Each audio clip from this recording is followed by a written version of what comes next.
Bien. Entonces vamos a, como les decía, a repasar, ¿verdad? Brevemente lo que son los sólidos, ¿verdad? Y bueno, pensar que las características, ¿verdad? No sé si lo pueden leer bien, se ve un poco tenue, ¿verdad? El color. Pero las características macroscópicas, ¿verdad? Es decir, las que podemos ver cuando nosotros tomamos un objeto, es que, y este objeto se encuentra en el estado sólido, es que los sólidos se caracterizan porque tienen forma y tienen un volumen propio, ¿verdad? Si se recuerdan, pues comparándolos con los líquidos tienen un volumen propio, pero adoptan la forma del recipiente que los contiene. Mientras que en el caso de los gases no tienen ni forma ni volumen, ¿verdad? Definido. Adoptan, ¿verdad? La forma del recipiente que los contiene y pueden ocupar todo el volumen, ¿verdad? Que esté disponible.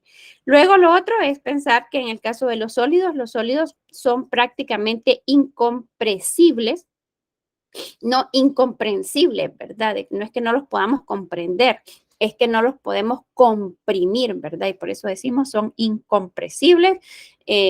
Por ejemplo, un globo, si ustedes se imaginan en un globo, que está lleno de gas, ¿verdad? Ustedes pueden apretarlo y pueden darle forma, si piensan en todas estas formas, ¿verdad? Los perritos, espadas, flores, no sé qué, cuántas cosas hacen con los globos, se pueden comprimir, ¿verdad? En el caso de los sólidos, no. Y la otra característica, así macro, ¿verdad? Que podemos ver nosotros a través de nuestros ojos, es que los sólidos no fluyen, ¿verdad?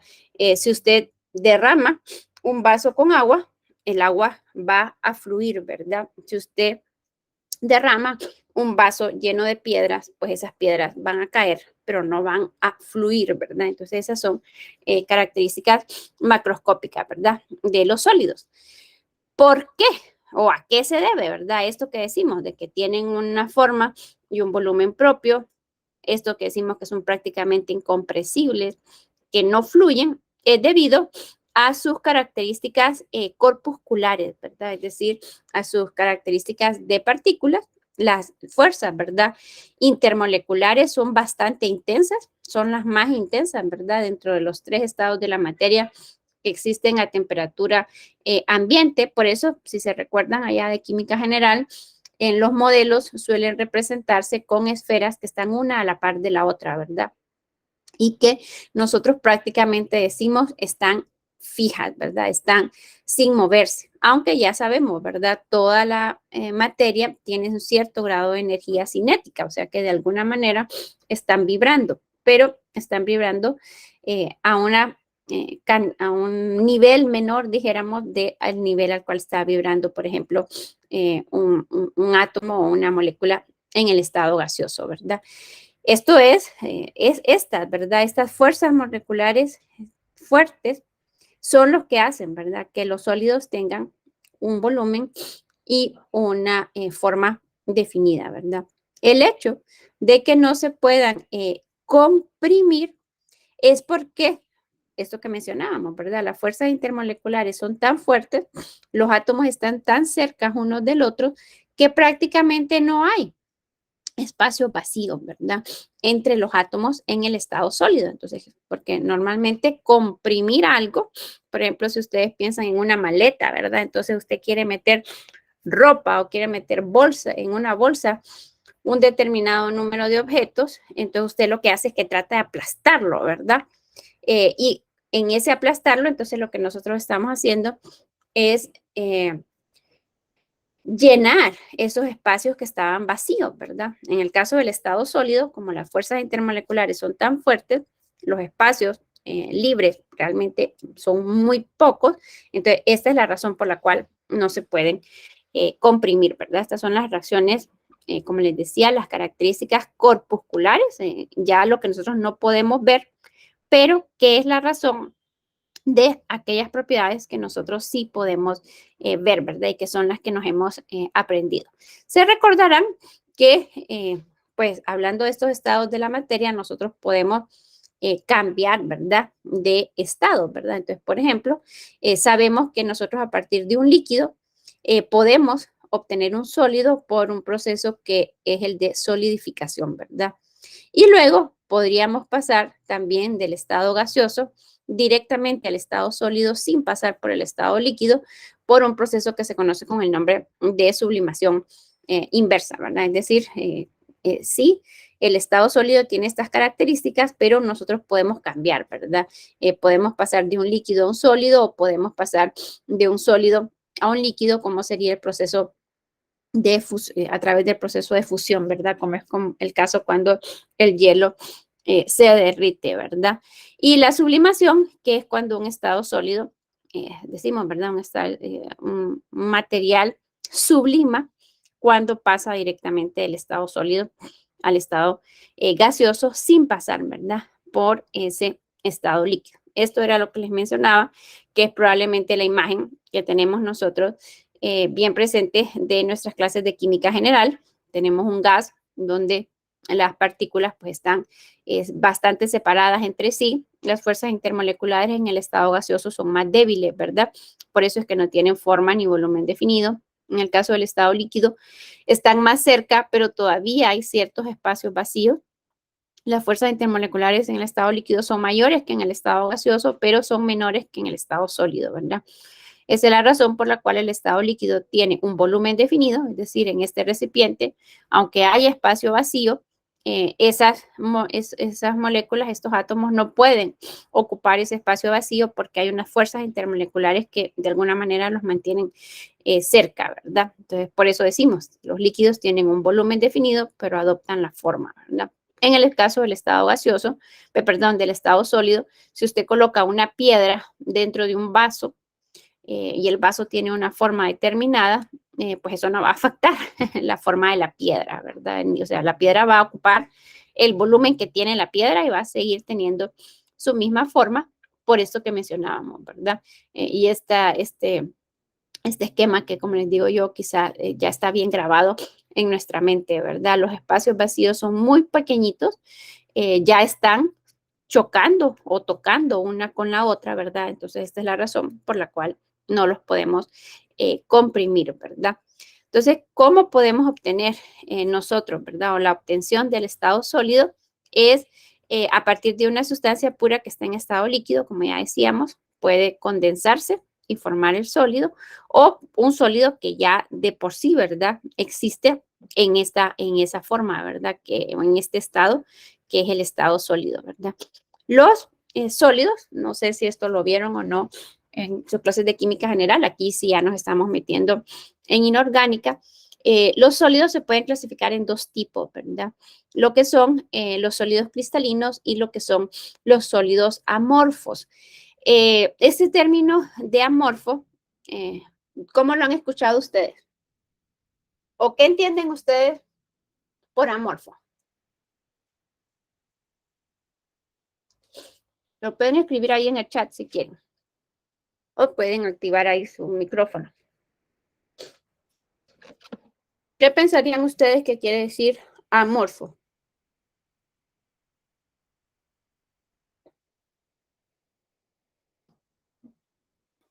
Lo que yo recuerdo es que como que no mantienen una estructura ordenada, algo así. Ah, muy bien, sí, eso me gusta, como lo mencionó, porque a veces uno les pregunta qué quiere decir amorfo, y bueno, la A, por ejemplo, anónimo, ¿verdad? Es decir, que no tiene nombre. O sea, ese prefijo A normalmente significa, o sea, no normalmente, ¿verdad? Sino que el significado es no. Por ejemplo, una persona que dice, yo soy apolítico, es decir, no está, o sea, no tiene partido político, ¿verdad?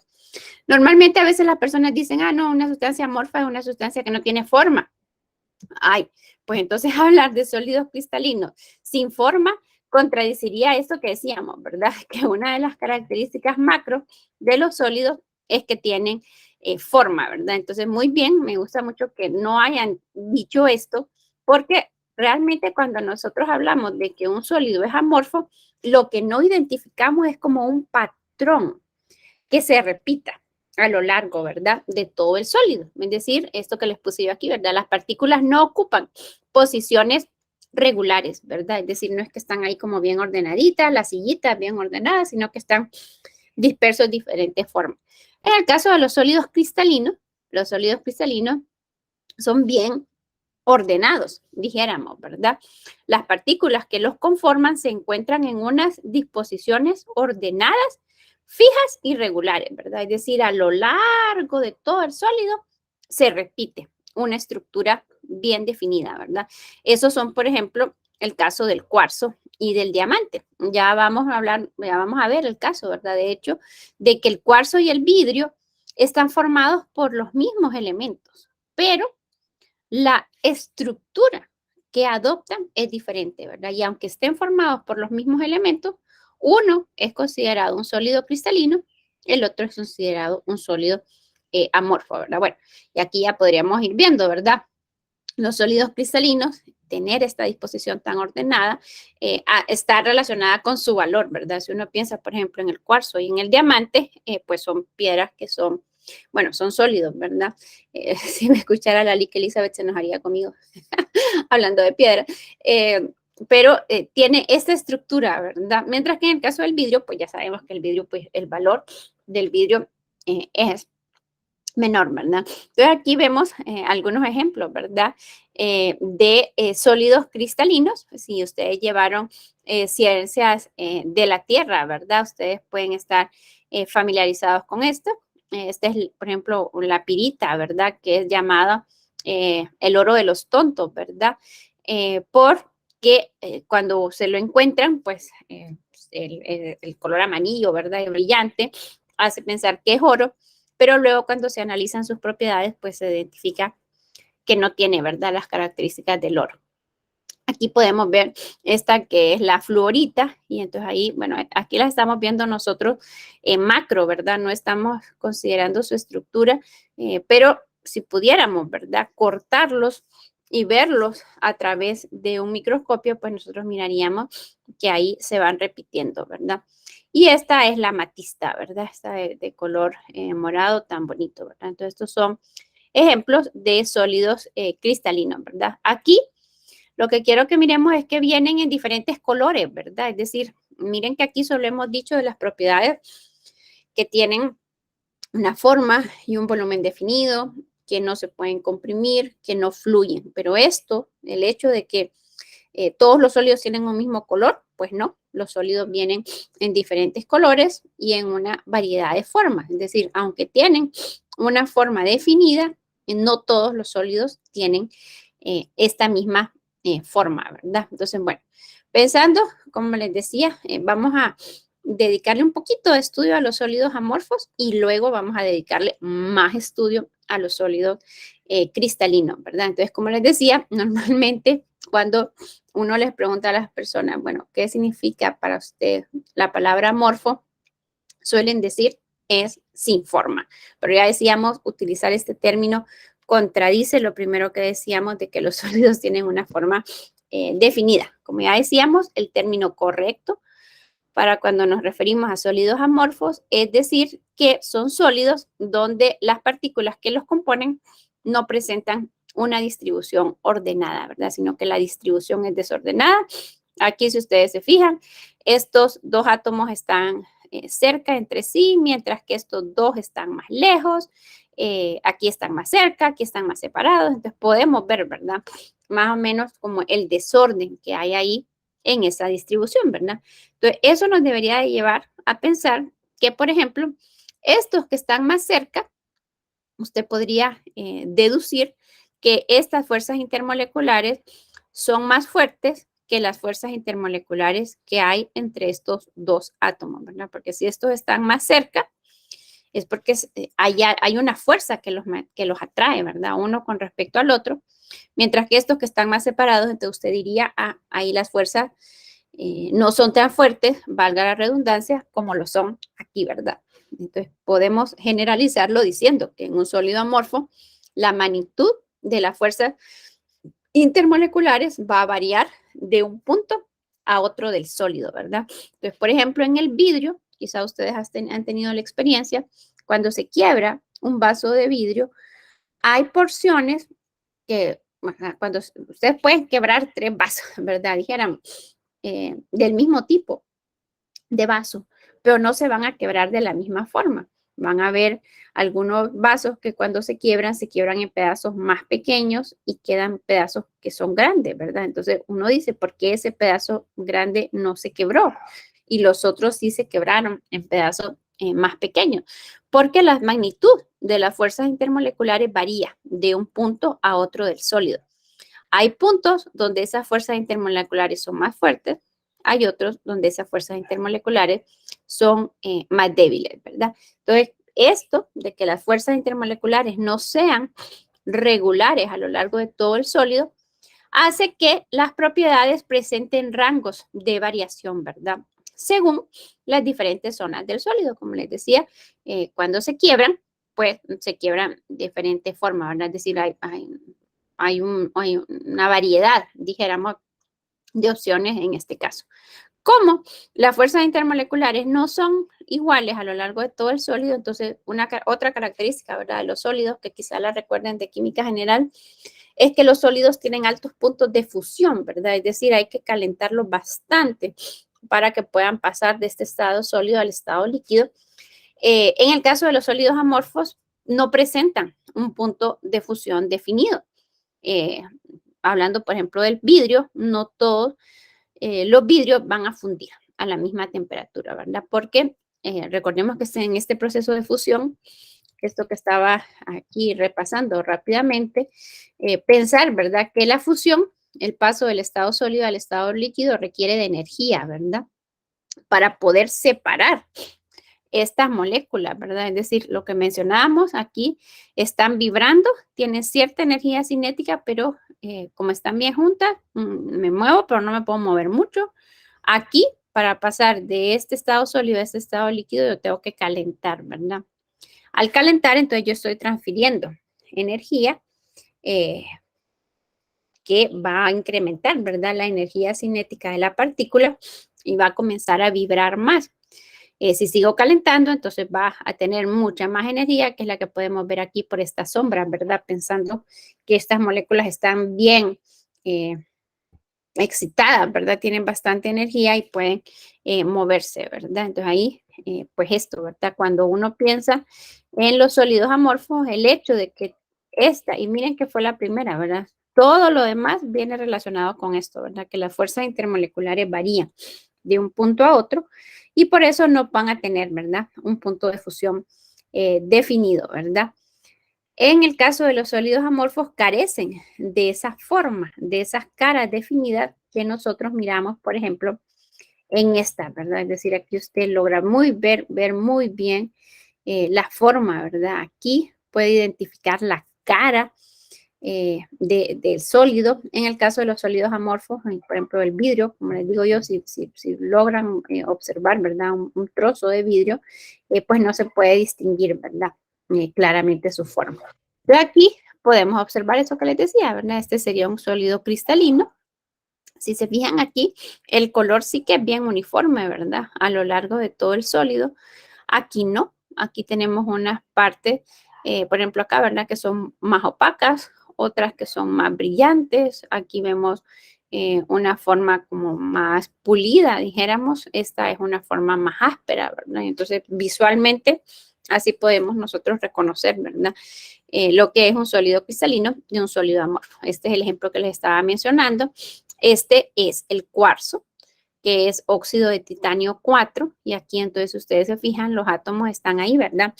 Bien ordenaditos. Aquí el silicio es esta esfera de color gris, los oxígenos son los de color rojo, y entonces ustedes lo ven, ¿verdad? El patrón es bien regular.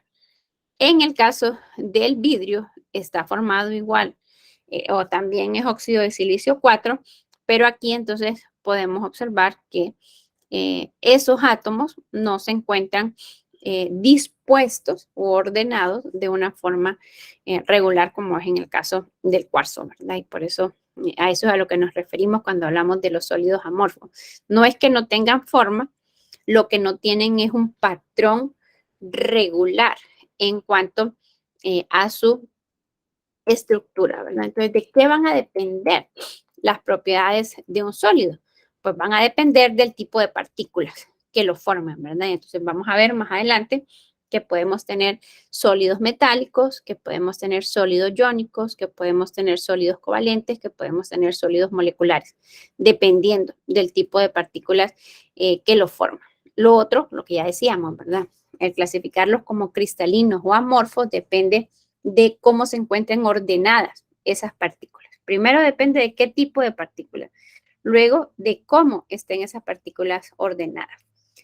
Esto, dependiendo del tipo de partículas, de las interacciones que puedan haber entre ellas, entonces va a determinar, ¿verdad?, la naturaleza y la magnitud de las fuerzas intermoleculares que existan entre estas partículas, ¿verdad?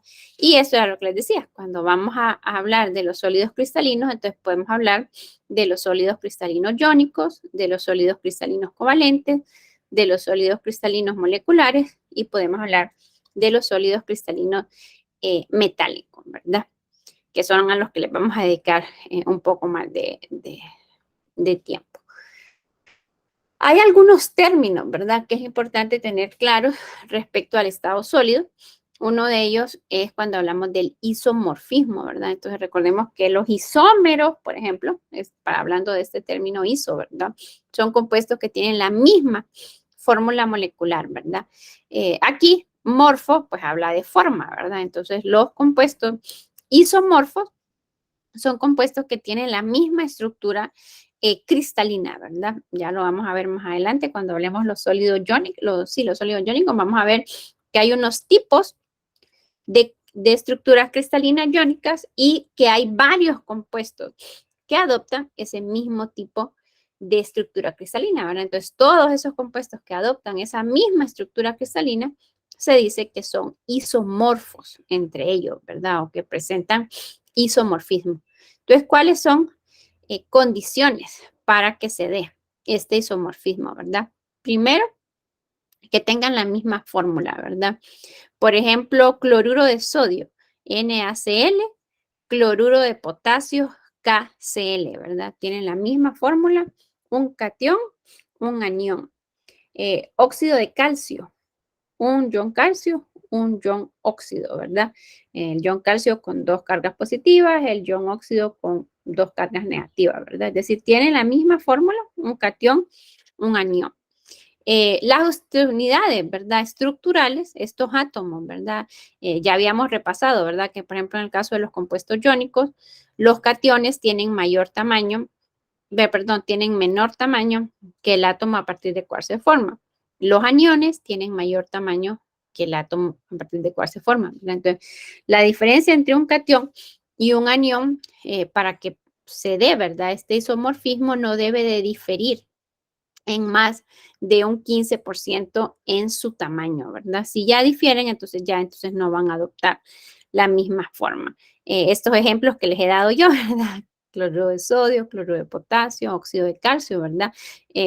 Son ejemplos, sus cargas, ¿verdad? No deben de diferir en más de una unidad, ¿verdad? Entonces, usted podría pensar cloruro de sodio, cloruro de potasio y el óxido de calcio, aunque son partículas diferentes, son compuestos iónicos, la diferencia en el tamaño no es mayor del 15%, la diferencia en las cargas no es mayor de una unidad, ¿verdad? El potasio, el sodio tienen una carga positiva, el calcio tiene 2 cargas positivas, ¿verdad?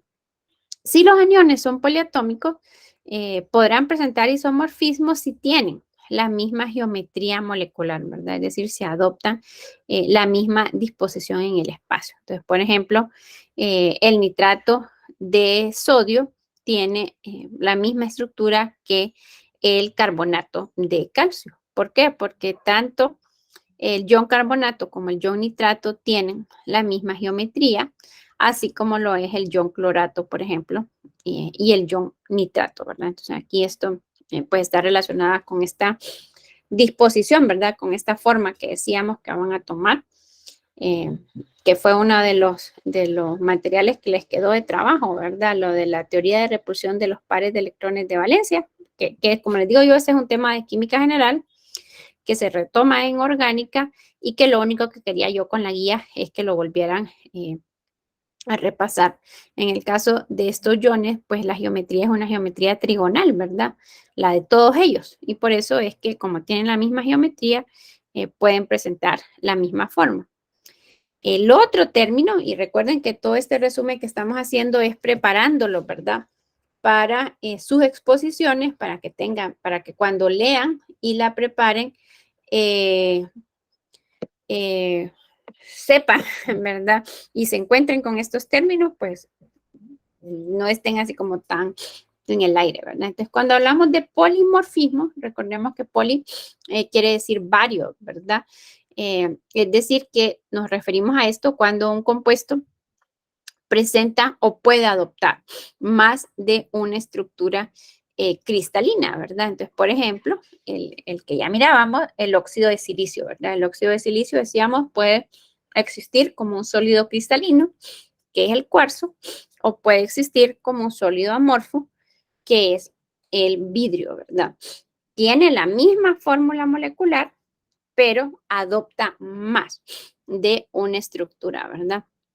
Y bueno, ese es un tipo, ¿verdad? Pero luego, incluso el cuarzo, si nosotros aumentamos la temperatura, pues puede adoptar, ¿verdad? Otra forma que sería la tridimita, y si calentamos todavía más, puede adoptar otra estructura cristalina que es la cristobalita, ¿verdad? Entonces hay 3 arreglos espaciales diferentes para los átomos de silicio y de oxígeno, ¿verdad? Otros, y los vamos a ver más adelante, es el caso del sulfuro de zinc, la blenda y la ursita. Así que ahí, pues, hay varios, ¿verdad? Ejemplos de esto de molimorfismo.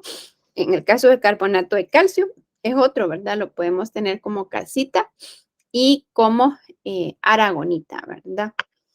Así que, pues, a esto es a lo que nos referimos.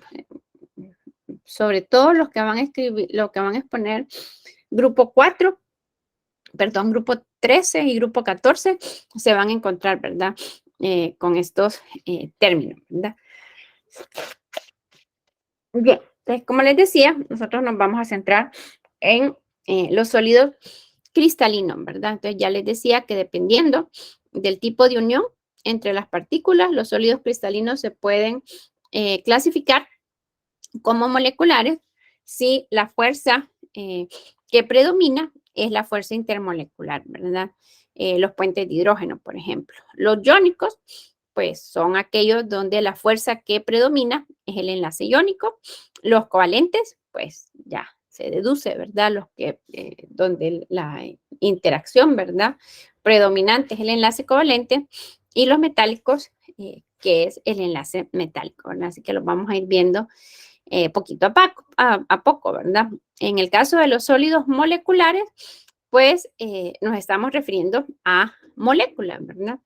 Y las fuerzas intermoleculares van a ser, como les decía, puentes de hidrógeno, fuerzas dipolo-dipolo, fuerzas de Van der Waals y de dispersión, ¿verdad?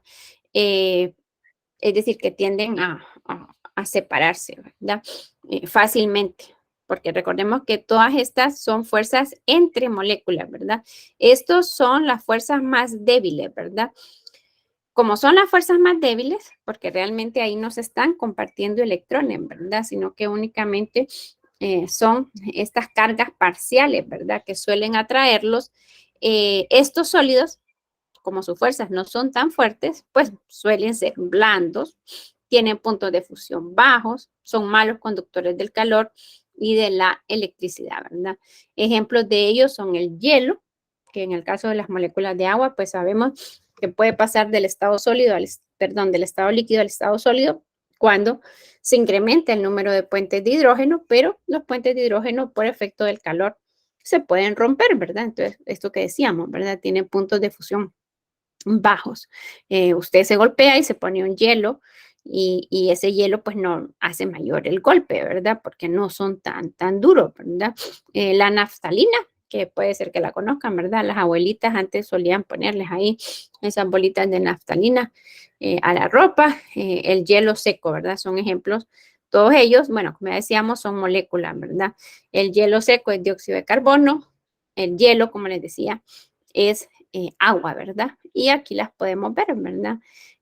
Pues son sólidos cristalinos porque ya lo podemos observar aquí. Se observa, ¿verdad? Ese patrón regular.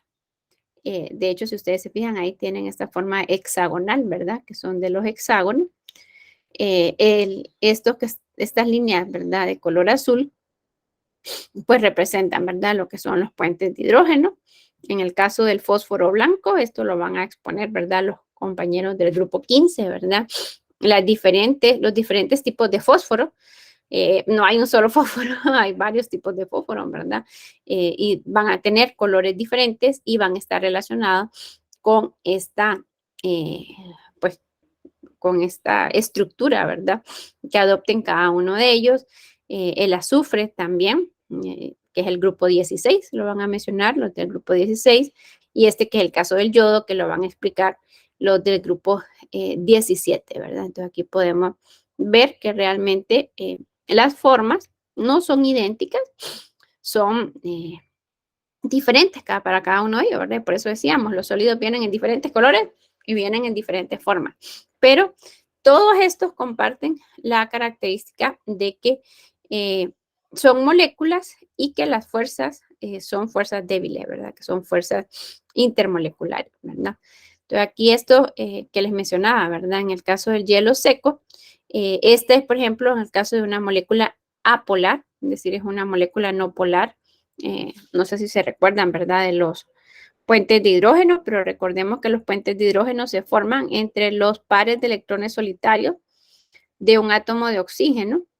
Los electrones están cargados negativamente y un hidrógeno de un enlace polar que tiene una carga parcial positiva, ¿verdad?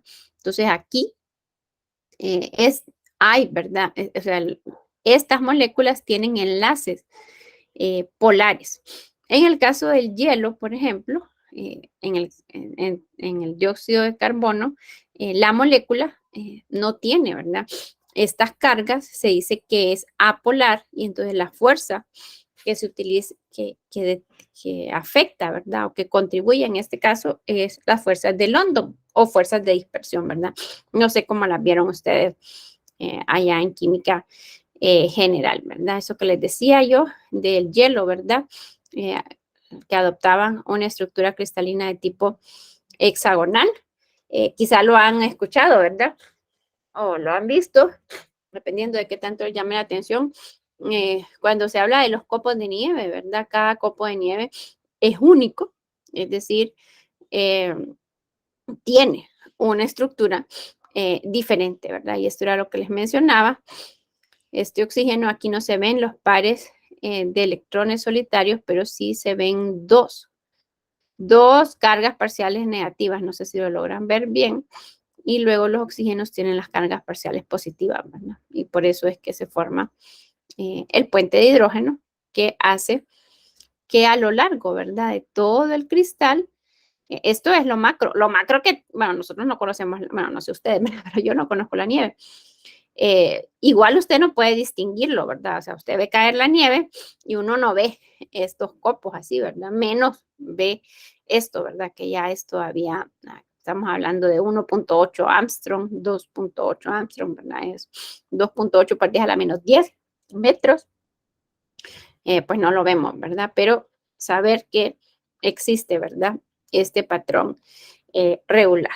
En el caso de los sólidos iónicos están formados por disposiciones ilimitadas, ¿verdad? Es decir, en un solo iónico, el patrón se repite hasta donde alcance, ¿verdad?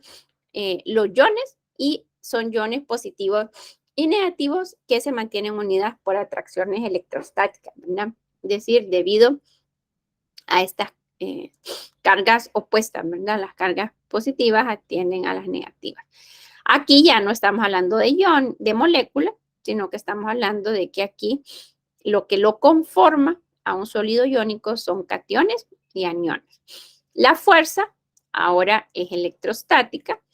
En el caso de los sólidos iónicos son duros, son quebradizos, tienen altos puntos de fusión, son solubles en agua, tienen baja conductividad térmica y eléctrica. cuando se encuentran en estado sólido, ¿verdad? Porque cuando se encuentran en solución o cuando se funden, se convierten en buenos conductores, ¿verdad? Entonces usted puede tener sal en polvo y conectarlos, ¿verdad? Los electrodos ahí y medir a ver si se pasa la electricidad y no se va a pasar, ¿verdad? Son malos conductores. Pero usted disuelve esa sal en agua e introduce los electrodos y entonces usted va a poder ver que sí, la corriente sí pasa, ¿verdad?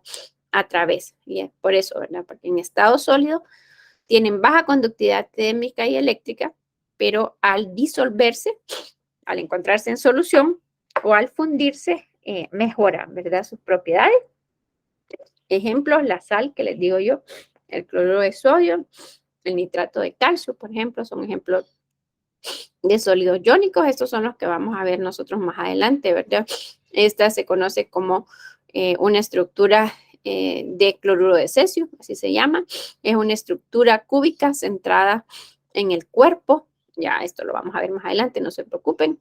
Luego tenemos la blenda de zinc, que es esta, y la estructura de fluorita, ¿verdad? Que esta es una estructura cúbica centrada en las caras, ¿verdad? Pero bueno, como les digo yo, esto lo vamos a ver más adelante, pero lo que vamos a tener son aniones y cationes, ¿verdad?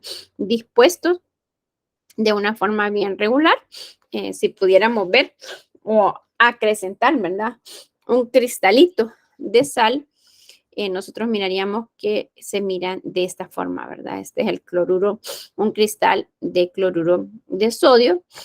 Si lo hiciéramos más pequeñito todavía, lo que nosotros tendríamos sería una disposición ilimitada, como les decía, de iones cloruro, sodio, cloruro, sodio, cloruro, sodio, cloruro, sodio, cloruro, sodio, cloruro, sodio, cloruro, que se repite hacia los lados, hacia arriba, hacia abajo, hacia enfrente y hacia atrás, ¿verdad? Esta ya es una disposición más ordenada. Ustedes van a hacer una guía, ¿verdad? Que es como un laboratorio de ir tratando de analizar, ¿verdad? Todas estas estructuras. Esta también es una estructura cúbica centrada en las caras. Si se fijan, vamos a tener un yo siempre en la cara de cada uno de los lados de un cubo, ¿verdad? Bueno, en el caso de los sólidos metálicos consisten, ¿verdad?, de redes tridimensionales de iones metálicos positivos rodeados por electrones de valencia deslocalizados de todos los átomos que participan de la red. Ya, y esto lo deberíamos de poder entender en términos de la carga nuclear efectiva. Decíamos que la carga nuclear efectiva aumenta de izquierda a derecha en la tabla periódica. Y si se recuerdan, los metales se encuentran del lado izquierdo. Es decir, los metales, esos núcleos positivos de los metales no tienen una carga nuclear tan fuerte, de manera que los electrones de valencia tienen la posibilidad de estar deslocalizados. Es lo que les digo yo, ¿verdad? Una mamá que ha tenido 10 hijos probablemente tenía más control sobre el primer hijo que sobre el décimo, ¿verdad? Ya el décimo ya dice se crían solos, ¿verdad? Es decir, andan ahí, tienen más libertad. Esto es lo que ocurre aquí, ¿verdad? En el caso de los metales. Como las cargas nucleares efectivas son bajas, los electrones de valencia no están con este control estricto, ¿verdad? Que mencionábamos en algún momento en otras presentaciones. Esos electrones se pueden separar del átomo, dijéramos, y por eso es que decimos que en el sólido metálico lo que tenemos es una red tridimensional de iones positivos y de electrones de valencia deslocalizados, ¿verdad? Entonces, ¿qué forma o por qué está formado un sólido metálico? Por cationes y electrones libres. Allá en general 1 quizás recordarán esto, ¿verdad? Se habla de fuerzas electrostáticas entre cationes y un mar de electrones, se dice, ¿verdad? Es decir, electrones imaginándonos como una ola, ¿verdad? Como en el mar, que se mueven y andan ahí libremente, ¿verdad? En el caso de los sólidos metálicos, pues pueden ir desde los que son muy blandos, como es el caso del sodio y del potasio, hasta los que son muy duros, como el hierro y el plomo, por ejemplo, ¿verdad? Igual en sus puntos de fusión, cuando miremos metales de transición, vamos a ver, ¿verdad? Que hay ciertos metales como el galio, por ejemplo, el galio, sí creo que es el galio, ya no me acuerdo, pero hay uno que se funde en la temperatura ambiente, es decir, si usted se pone un pedacito en su mano, la temperatura de su mano es suficiente para que se funda, ¿verdad? Entonces, tenemos metales que van ahí, desde los que tienen puntos de fusión muy bajos hasta los que tienen puntos de fusión muy altos, como es el caso del hierro, ¿verdad? En el caso de los metales, todos son buenos conductores del calor y de la electricidad, ¿verdad? Y entonces aquí, ¿quiénes están incluidos? Todos los elementos metálicos, todos, toditos, ¿verdad? Los que mencionábamos allá en la tabla periódica que están del lado izquierdo de esa línea escalonada, ¿verdad? Y estas son imágenes que quizás se recordarán. Así es como se ve un mar, dijéramos, de electrones que están moviéndose libremente, ¿verdad? Y estas esferas pues representan esos electrones que están, que sí están, recordemos que los electrones de valencia están protegidos o están apantallados por los electrones internos, ¿verdad? Entonces, cuando un electrón de valencia se separa, es porque la carga nuclear efectiva es baja, entonces ese átomo adquiere, ¿verdad? Una carga positiva porque ese electrón se fue, ¿verdad? Abandonó la casa, dijéramos, se fue y entonces ya está separado, ¿verdad? Y eso es lo que sucede. Pero siguen estando cerca, ¿verdad? Es decir, no, o sea, se separan, pero no es que se vaya allá y se queden solo cationes, no, sino que esos electrones lo que ocurre es que están moviéndose ahí libremente, ¿verdad? ¿Cómo están ahí moviéndose libremente? Están metidos, ¿verdad? Entre estos cationes positivos y por eso les decía, es como pensar en una ola, ¿verdad? Que si usted ve un pedazo de madera sobre el mar, si lo han visto alguna vez, ¿verdad? Entonces el pedazo de madera se mueve con las olas, ¿verdad? Entonces aquí estos cationes se mueven entre esos electrones cargados negativamente. Esa es la razón por la cual los sólidos iónicos son frágiles, ¿verdad? Es decir, usted viene, lo golpea con un martillo, por ejemplo, y entonces lo que usted va a provocar es que se van a desplazar. Esto que vemos aquí, ¿verdad? Usted desplaza los iones y entonces, ¿qué ocurre? Aquí, ahora van a quedar dos de la misma carga, ¿verdad? Entonces, aquí nosotros, por una fuerza externa, estamos incrementando las fuerzas repulsivas, ¿verdad? Entonces, lo que va a traer es que este catión va a querer separarse de este otro catión, ¿verdad? Y por eso es que decimos que los cristales se pueden romper, ¿verdad? En este caso, ¿verdad? En el caso de los iónicos. En el caso de los metales, porque era lo que decíamos, ¿verdad? Los sólidos aquí, solo que no les puse la imagen allá. Pero esto que les decía, los sólidos iónicos son quebradizos. ¿Por qué se pueden quebrar? Porque por efecto, como miramos aquí en esta, de un golpetazo, entonces usted tiene aquí catión, anión, catión, anión, catión, anión, catión, anión. Cuando usted lo golpea, entonces usted desplaza esos iones. Y entonces aquí le quedan dos aniones, dos cationes, dos aniones con la misma carga.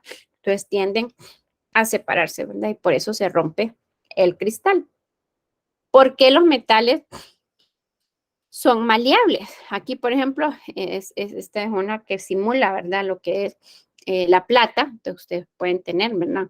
Pulseras de plata, aritos de plata, anillos de plata. Es decir, usted puede golpetear, dijéramos, un trozo de plata hasta hacerlo una lámina tan finita que usted pueda hacer una cadena, ¿verdad? Entonces, ¿por qué aquí no se rompe, dijéramos, un anillo o unos aritos o una pulsera? Porque en el caso de los metales, entonces, como decíamos, lo que hay es un mar de electrones, ¿verdad? entre estos cationes cargados positivamente. Entonces, si usted golpea, lo único que va a hacer es que va a ir moviendo las capas, pero no se va a dar esto, ¿verdad? De que los iones con cargas iguales queden adyacentes, porque como están esos electrones ahí en medio, como el mar, como el agua, pues realmente ahí eso permite, ¿verdad? Que usted los pueda golpear, darles forma, hacer los hilos muy finos, ¿verdad? Sin que haya una ruptura, ¿verdad? Y esto es debido a esto, de que la atracción entre los electrones y las capas de los cationes, pues no se modifica, ¿verdad? Entonces aquí tenemos, por ejemplo, el cobre. Aquí tenemos un lingote de oro, ¿verdad? En el caso del cobre, pues podemos tenerlo como láminas tan finas, ¿verdad? Tan delgaditas. O podemos tener, por ejemplo, estas láminas, ¿verdad? Estas mallas que usamos nosotros a veces en el laboratorio, ¿verdad? Con hilitos bien finitos, porque no se quiebran. Esta es una imagen así más grande. Y los últimos, pues son los sólidos covalentes, ¿verdad? Y entonces, como su nombre lo dice, en este caso, pues las partículas ya se van a unir por enlaces covalentes, es decir, ya va a haber un traslape de orbitales, ya van a haber orbitales moleculares enlazantes, orbitales moleculares antienlazantes, y ya aquí, pues el enlace, como implica, ¿verdad? Compartir una misma región en el espacio, pues va a cambiar la fuerza, ¿verdad? Por ejemplo, en el caso del diamante, ¿verdad? Cada átomo de carbono se une a otros 4 de forma tetraédrica, formando, ¿verdad? Una red tridimensional. Entonces, un sólido covalente va a estar formado por átomos. El tipo de fuerza que va a mantener unidos a esos átomos van a ser enlaces covalentes. Como va a haber este traslape de orbitales, como les decía yo, pues estos sólidos son muy duros, tienen puntos de fusiones muy altos, son insolubles en agua, tienen baja conductividad térmica y eléctrica. Y entonces ahí, si ustedes se fijan, nos hemos ido moviendo desde los que tienen las fuerzas intermoleculares más débiles, que son los sólidos moleculares, luego los iónicos, luego los metálicos, hasta los que tienen las fuerzas moleculares más fuertes, ¿verdad? Que son los enlaces covalentes. Y por eso es que han ido cambiando sus propiedades, ¿verdad? El caso del diamante, el caso del cuarzo. Entonces, el diamante, ¿verdad? Bueno, pensar aquí, ¿verdad? Que en el caso del carbono puede tener polimorfismo, ¿verdad? El carbono lo podemos encontrar en esta estructura, que es la del diamante, o la podemos tener en esta estructura, que es la del grafito, ¿verdad? La del lápiz carbón, la del lápiz mina, ¿verdad? Son átomos de carbono, igual, unidos mediante enlaces covalentes, pero la estructura cristalina es diferente, la forma que adopta es diferente, entonces hablamos de que estos dos son polimorfos, ¿verdad? Del carbono, ¿verdad? Que es el que les decía yo, el grafito, ¿verdad? O el carbón de hacer la carne asada, si ustedes lo piensan, ¿verdad? Ahí. Y bueno, este es un resumen bien ahí cortito que les puede servir a ustedes, ¿verdad? Para repasar más o menos cómo es que se miran esto de las fuerzas intermoleculares que les decía al inicio, y tener claro esto, ¿verdad? Que les decía, porque estos son los más débiles, los más blandos, porque en la fuerza no hay realmente una interacción tan intensa, ¿verdad? Diferente a cuando hablamos de la interacción electrostática en un sólido iónico, en un covalente o en un metálico. Bueno, ¿cómo se sabe todo esto, verdad? Porque ustedes me pueden decir, uy, Lick, pero ¿de dónde se inventaron todo esto? Pues se han determinado, ¿verdad? Mediante técnicas de difracción de rayos X. Y a través de estas técnicas es que se ha podido determinar, ¿verdad? Poder obtener la información básica sobre las dimensiones y la forma geométrica de lo que se conoce con el nombre de celda unidad, ¿verdad? Una celda unidad es la unidad estructural más pequeñita que repetida en las 3 dimensiones del espacio nos genera lo que es el cristal, ¿verdad? Entonces aquí, esta que está de color verde representaría la celda unidad, y esta celda unidad se va a repetir, como les decía, para atrás, hacia los lados, hacia arriba, hacia abajo, hacia el frente, ¿verdad? Y pues eso es lo que nosotros vamos a ver, como les decía, centrándonos sobre todo en los sólidos iónicos, ¿verdad? Entonces se habla acerca de un sistema cristalino cuando en esta celda unidad los átomos se encuentran en los vértices de un cubo, ¿verdad? Entonces esta es una estructura cúbica sencilla. Esta era la que les decía yo, una cúbica centrada en el cuerpo. Hay una partícula, ¿verdad?, que está en el centro de esa celda unidad, o podemos tener las cúbicas centradas en las caras. Tiene un átomo en el centro de cada una de las caras de ese cubo, ¿verdad? Y esas son las celdas. Aquí están algunos de los tipos, ya los vamos a ver más adelante, aquí solo para que más o menos nos llevemos la idea. Esta que es la estructura del cloruro de cesio, es una estructura cúbica centrada en el cuerpo. Aquí lo podemos ver, ¿verdad? Está este. Y ya vamos a hablar acerca de lo que es el número de coordinación. Aquí está la del cloruro de sodio, la de la blenda de zinc, la de la fluorita que les decía, la de rutilo. Y bueno, un recorrido bien rápido por el estado sólido. No sé si hay alguna pregunta o alguna duda de esta presentación.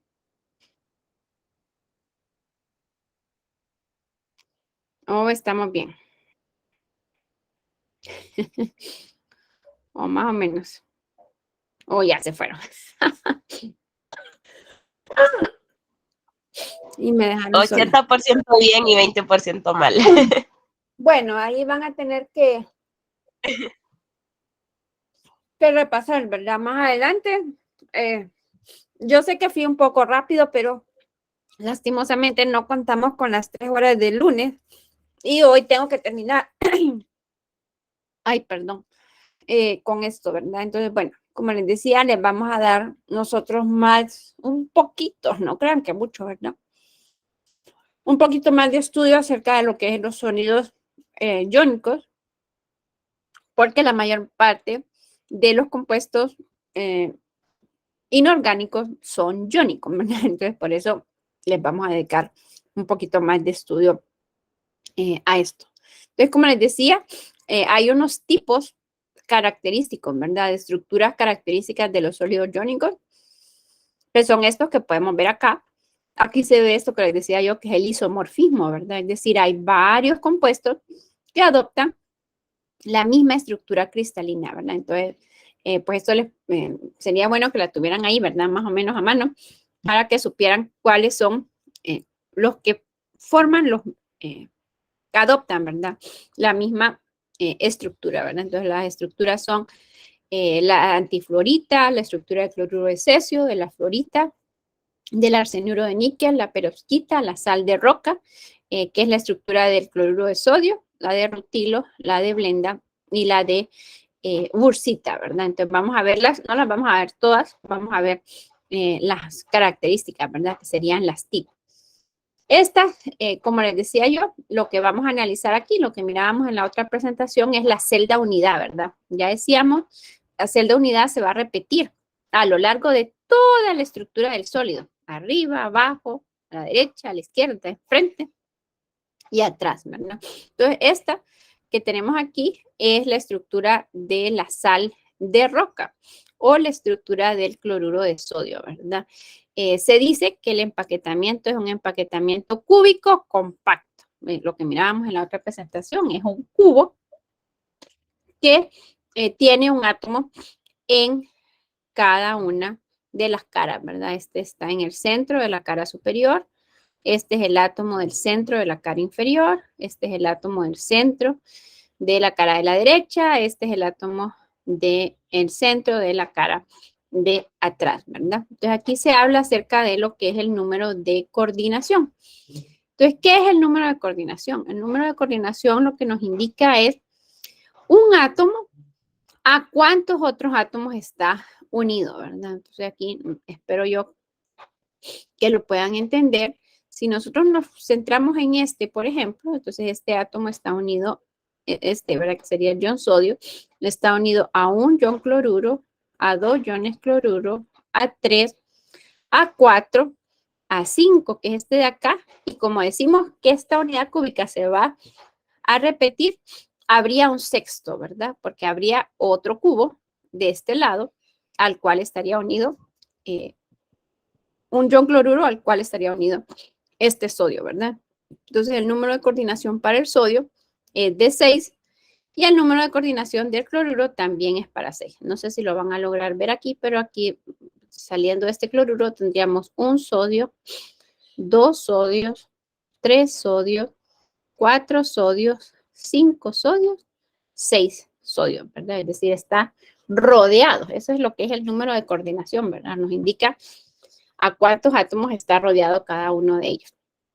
¿Quiénes adoptan esta estructura de cloruro de sodio? Pues la adoptan los haluros de los metales alcalinos, ¿verdad? Los haluros alcalinos como los de litio, sodio, potasio, rubidio y únicamente el fluoruro de cesio, porque ya vamos a ver que hay otro empaquetamiento que es el del cloruro de cesio, que pues el cesio ya adopta, ¿verdad? Otra estructura cristalina, pero para los primeros elementos de los metales alcalinos, litio, sodio, potasio, rubidio, todos ellos, todos los haluros, ¿verdad?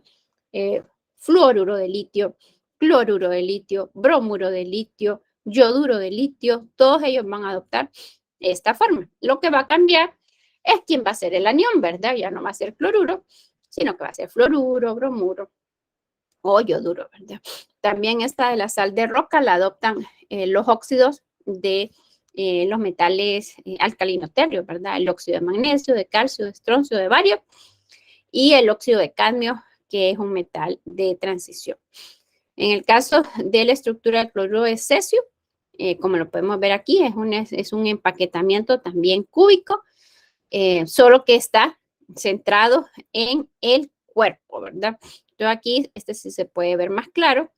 Este cesio está unido a 1, a 2, a 3, a 4, a 5, a 6, a 7, a 8, ¿verdad? Entonces, bueno, aquí bien importante, ¿verdad? Cuando hablamos del número de coordinación, el primer número hace referencia al catión, el segundo número hace referencia al anión, ¿verdad? Entonces aquí el cesio está rodeado de 8 cloruros y luego cada cloruro estaría unido a 8 cesios, ¿verdad? Es decir, también el número de coordinación para el anión es de 8. ¿Quiénes adoptan esta estructura?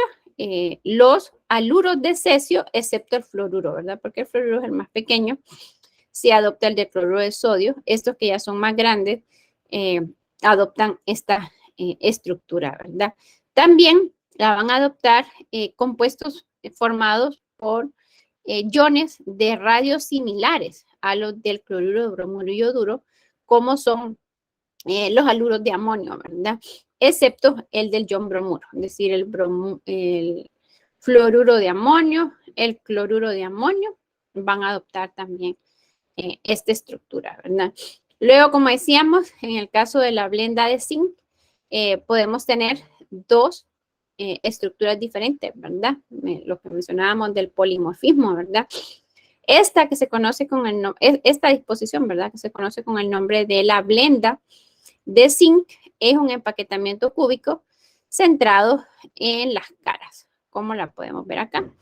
En el caso de la wurtzita, que también es sulfuro de zinc, no sé si lo logran ver bien, creo que se mira mejor en esta, se logran ver los hexágonos, ¿verdad? Entonces, esa es una diferencia, ¿verdad? Este es un empaquetamiento en la blenda de zinc, el empaquetamiento es cúbico centrado en las caras, en la wurtzita el empaquetamiento es un empaquetamiento hexagonal, ¿verdad? Tienen la característica ambas de que tienen números de coordinación de 4 para el catión y para el anión, y quienes adoptan estas estructuras pues son los óxidos y los sulfuros de los metales divalentes como el óxido de berilio, de zinc, de magnesio 2, de cadmio 2, de mercurio 2, ¿verdad? Y los sulfuros de estos mismos.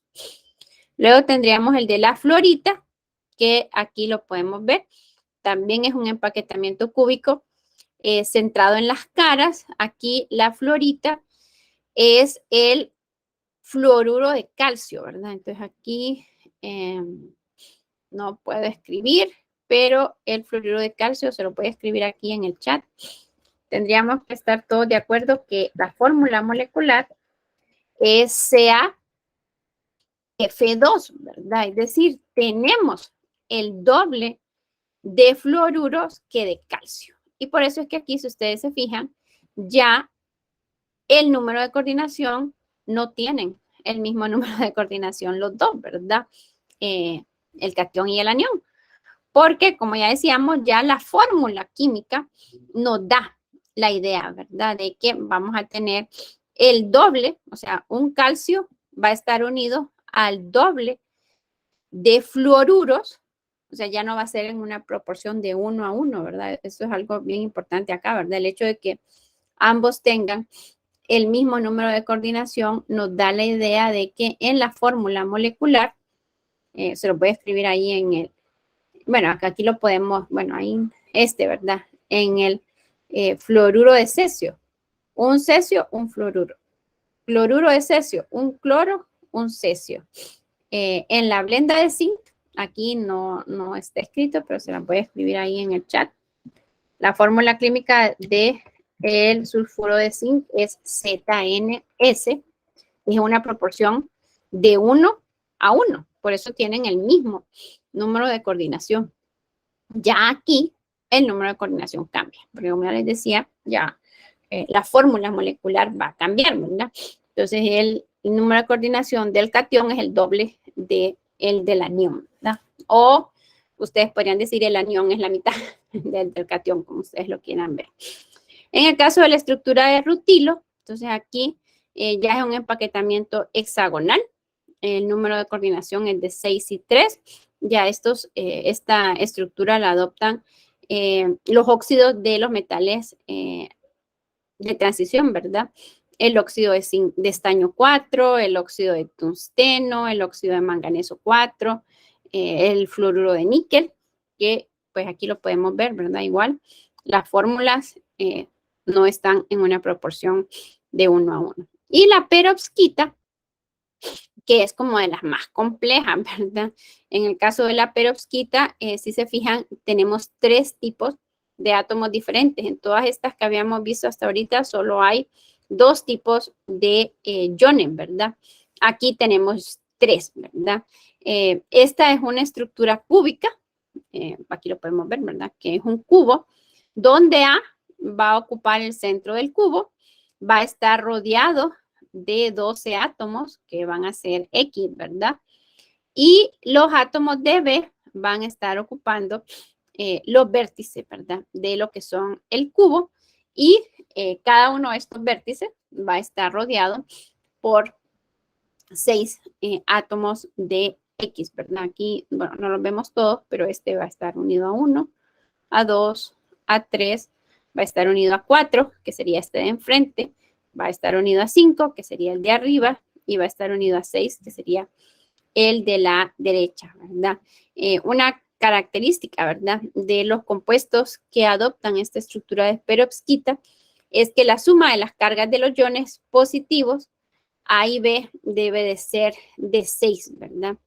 Entonces, bueno, ¿quiénes podrían ser ahí, por ejemplo? El,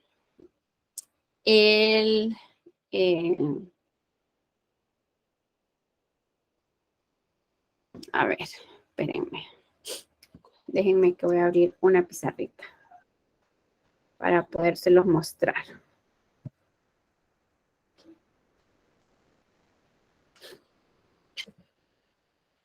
Ahorita, solo estoy abriendo la pizarra.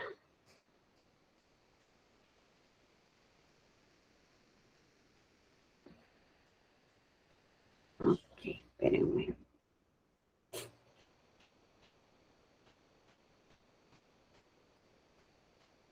No me la abrió, no me la abrió, que me la abra. 。 . 。 . 。 . 。 . 。 . 。 . 。 . 。 . 。 . 。 . 。 . 。 . 。 . 。 . 。 . 。 . 。 . 。 . 。 . 。 . 。 . 。 . 。 . 。 . 。 . 。 . 。 . 。 . 。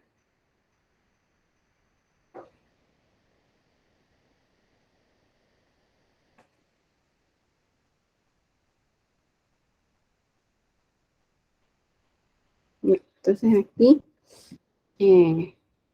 tenemos, ¿verdad? La pizarra. Entonces, como... Ay, perdón, no se las he compartido. Ah, no, sí, ya se las compartí, pero no les he compartido esta, ¿verdad? Bueno, espérenme, solo la voy a copiar.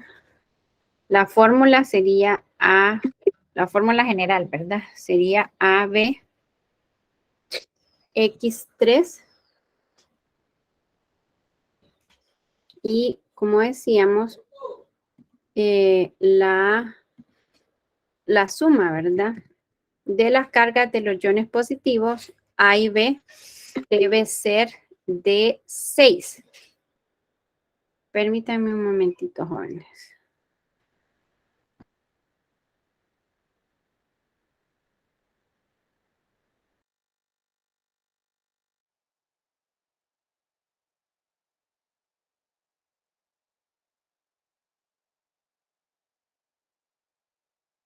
Entonces, lo que les decía, ¿verdad? Que van a adoptar, ¿verdad? Esta estructura, entonces van a ser 3 tipos de iones diferentes y la suma de las cargas de los iones positivos A y B debe de ser de 6. Entonces, por ejemplo, uno de ellos podría ser este, ¿verdad?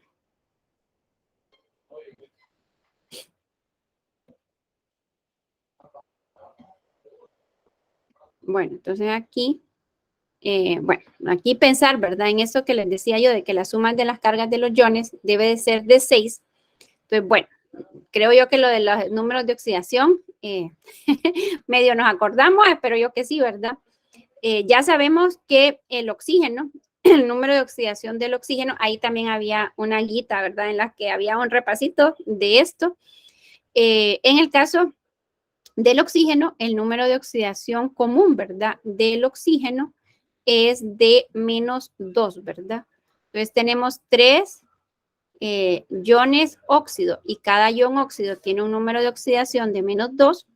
Entonces, estos 3 oxígenos, estos 3 iones óxidos, perdón, sumarían 6 cargas negativas, ¿verdad? Este es un compuesto neutro, ¿verdad? Entonces, ¿por qué? Porque es la razón, ¿verdad? ¿Por qué la suma de las cargas de los iones debe de ser de 6?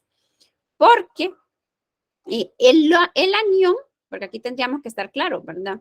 El calcio es un catión, perdón, es un metal que formaría un catión, y el titanio también es un metal que formaría un catión, ¿verdad? En el caso del calcio, pues es un metal de metal alcalino terrio. Todos los metales del grupo 2 forman cationes con 2 cargas positivas. Entonces, si sumamos más 2 más, y ahí entonces, si los oxígenos suman -6, entonces tendríamos que estar claros que este titanio, ¿qué número de oxidación tendría? Si el compuesto es neutro y la suma nos tiene que dar igual a 0. ¿Cuál sería el número de oxidación?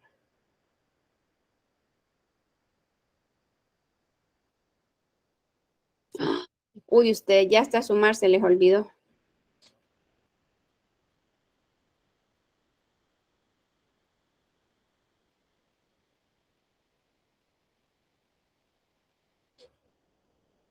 ¡Ah! ¡Qué barbaridad! Sería de +4 ustedes. Sería el titanio 4, ¿verdad? Entonces aquí si se fijan, los números, ¿verdad? O los iones positivos, la suma de las cargas de los iones positivos de A más 2 y más 4, entonces ¿cuánto nos daría? Nos da +6, que al sumarlo con este -6, pues nos va a dar igual a 0, ¿verdad? Entonces aquí, pensando en este ejemplo, aquí pensaríamos que entonces, ¿quién estaría en el centro? ¿Quién estaría en el centro? ¿El calcio o el titanio? ¿O no me están siguiendo ustedes? Si la fórmula general es ABX3,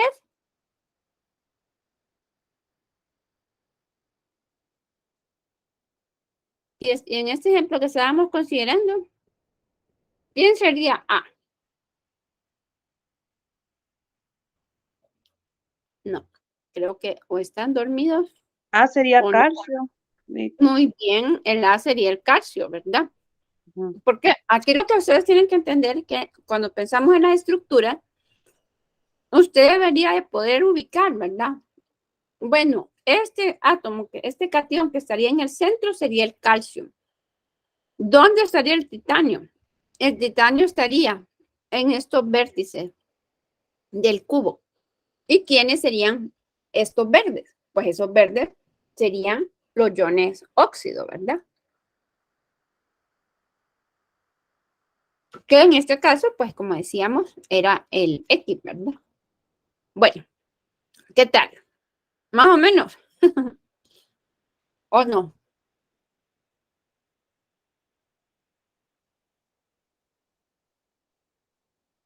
Jóvenes. O Sí, lo que licenciada. Más o Sí. menos ahí. más o menos, ¿verdad? Es que no los veo muy convencidos. Bueno, miren, esta parte de energía reticular ya no la vamos a ver hoy, porque ya son las 9:25, la vamos a ver hasta mañana. Ahorita, entonces, lo que les voy a compartir es, la actividad que deberían de realizar. Ay, permítanme que ya no la hallo. Y yo creí que ya la había abierto. Que es la actividad de laboratorio 3, digamos.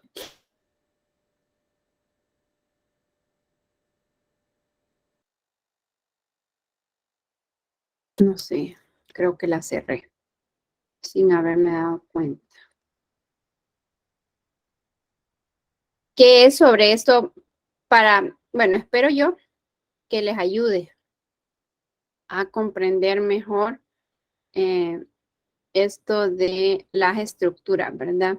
La guía es larga, no les voy a mentir, es larga, pero si la van haciendo bien, debería de ayudarles a poder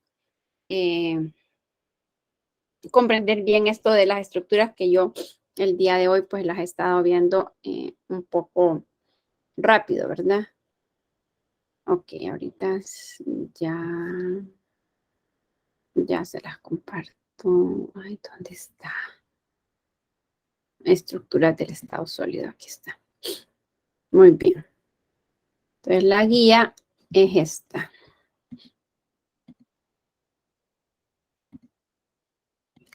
Que yo se la voy a compartir, ¿verdad? Entonces ahí está. Es un tutorial. La vamos a leer aquí rapidito, ¿verdad? Este tutorial introducirá algunas de las estructuras cristalinas tridimensionales exhibidas por los sólidos iónicos y metálicos. Usted examinará los sistemas de empaquetamiento compacto cúbico simple, cúbico centrado en el cuerpo, cúbico centrado en las caras y el hexagonal. Para facilitar la visualización de las estructuras a nivel atómico, se utilizará el sitio Crystal Explorer, que, bueno, miren, si ustedes le dan directamente ahí, se las abre. Pero yo la voy a copiar y la voy a pegar aquí, ¿verdad? Porque me es más fácil para mí. Entonces, bueno, ahí, cuando ustedes le dan clic ahí, les manda a esta página. Está en inglés, pero yo me tomé el tiempo de traducirles la guía, ¿verdad? Entonces ahí se la voy poniendo paso a paso, ¿verdad? Entonces el tutorial que van a utilizar es este. Bueno, entonces ahí les explica, ¿verdad? Lo que es una celda unidad, que ya se los había mencionado. Y bueno, ahí pueden ustedes leer la teoría, ¿verdad? Pues bueno, aquí está el procedimiento y lo que debe de incluir su reporte, ¿verdad? Entonces aquí en la primera parte les dice, ¿verdad?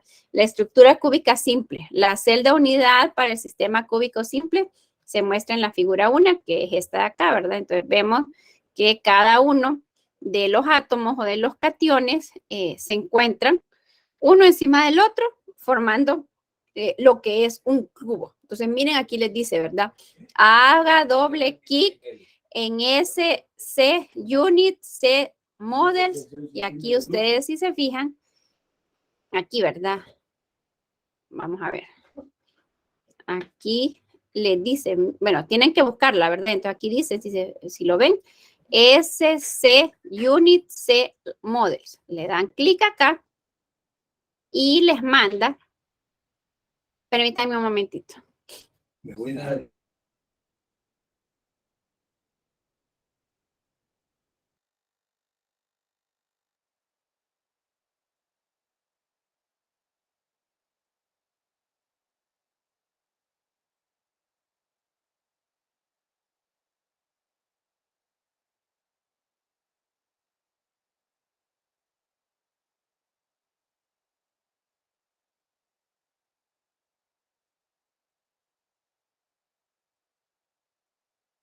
Bueno, perdón, bueno, entonces ahí ustedes se fijan cuando le dimos SC Unit Cells, entonces nos mandó acá, ¿verdad? Entonces ahí, como les digo yo traté de hacerles la guía de manera que lo puedan ir haciendo, pero aquí sí que van a tener que dedicarle tiempo, que sentarse y poder ir trabajando, ¿verdad? Entonces ahí les dice, ¿verdad? Haga doble clic en SC Unit Cell Models para ver el llenado espacial y el modelo de esferas enlace de una celda unidad para esta estructura.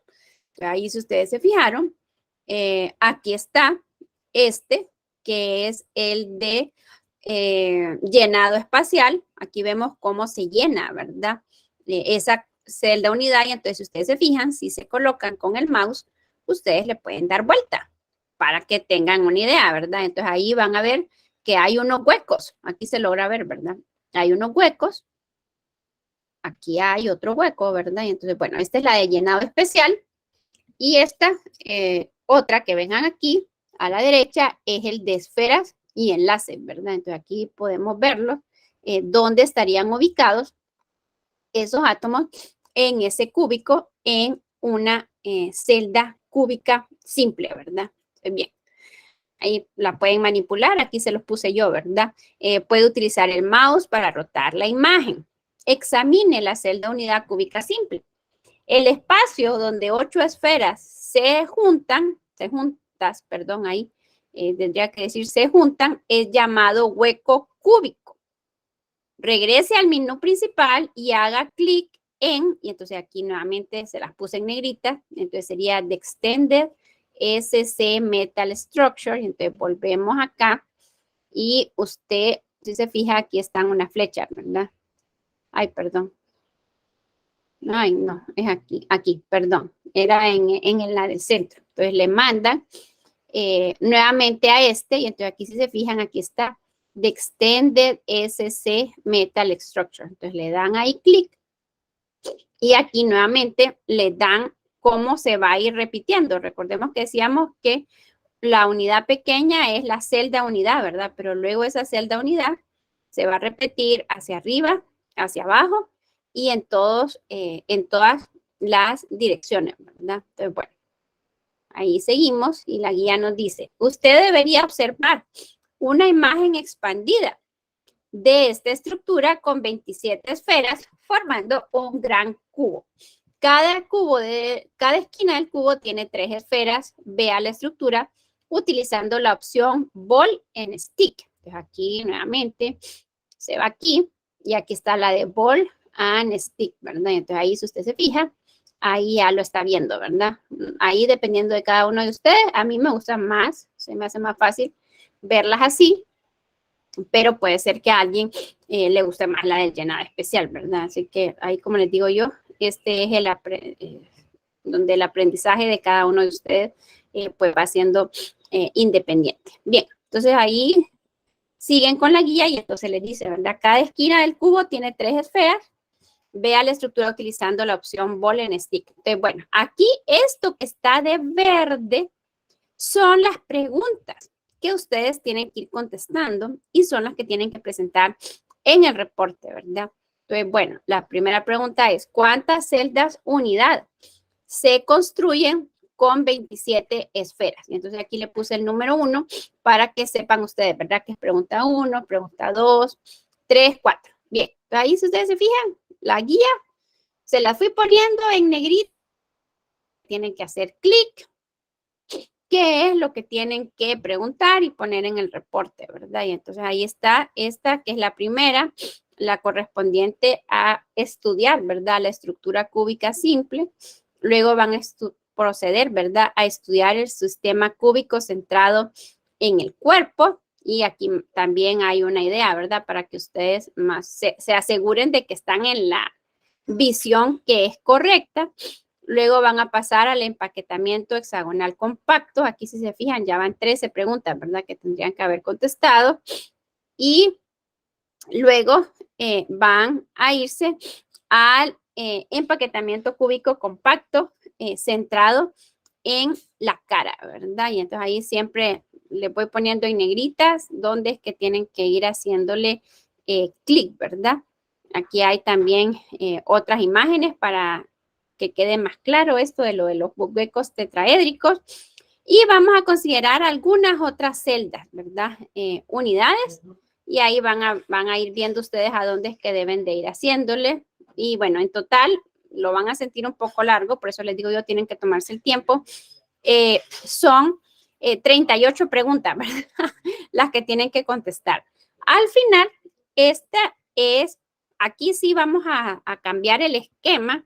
No va a ser un reporte como los otros dos reportes anteriores que han presentado, sino que va a ser una hoja nada más, ¿verdad? Y esta hoja pues deberá de tener, estamos analizando 4 tipos de estructura, ¿verdad? Entonces, con respecto a la estructura cúbica simple, son las primeras 9 preguntas.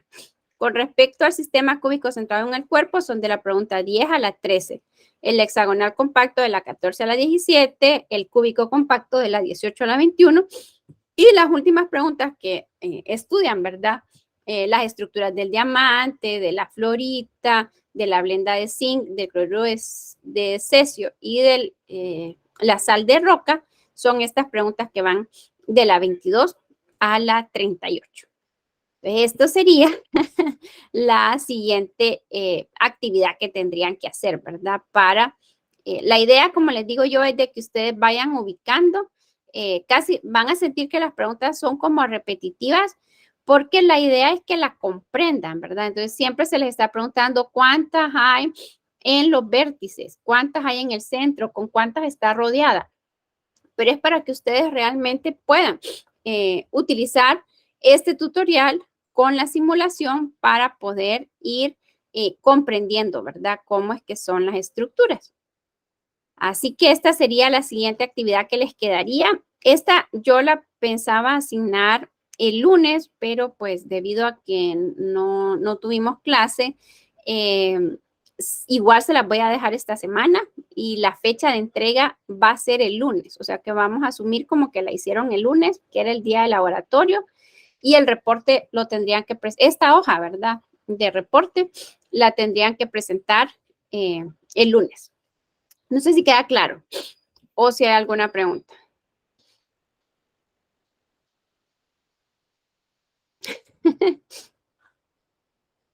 No por los momentos, Lee.